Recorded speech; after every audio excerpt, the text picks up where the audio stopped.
Here's my fairy garden's newest accessory. They already have a birdhouse, so I figured they definitely needed a bird bath too. And before I made this, the fairy garden gazebo was my favorite thing I've made for it so far. But now that I've made this, it's really a toss-up. I don't know. I think this is really so cute. And it was pretty easy to make.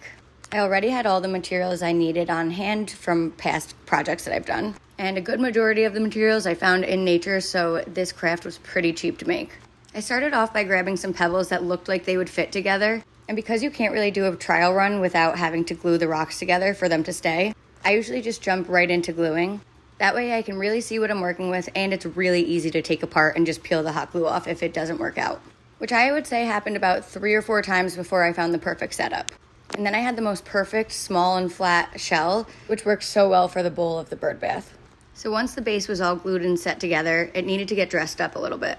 So I grabbed my handy dandy mixed basket filled with random stuff, but a lot of it's from nature. And just a quick side note, I got that little basket from an antique shop for like $2, and I just think it's so cute.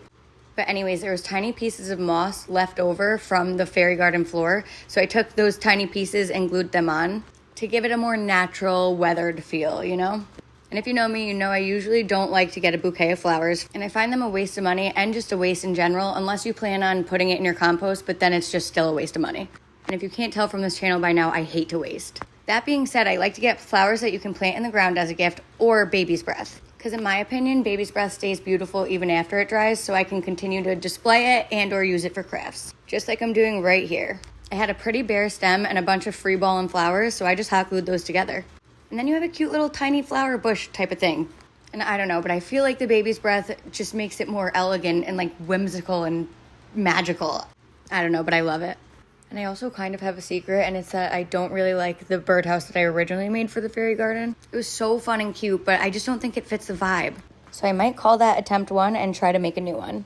I'll keep you posted though, and if you have any ideas of what I should add to the fairy garden next, let me know. Once the baby's breath was all glued down, we only had one final touch to add on. It's one of these sweet tiny butterflies, which now makes 3 butterflies in the fairy garden because we have one on the gazebo and one on the pond and now one on the bird bath. I kind of feel like butterflies really complement the fairy garden. And I'm pretty sure butterflies and fairies are good friends, right?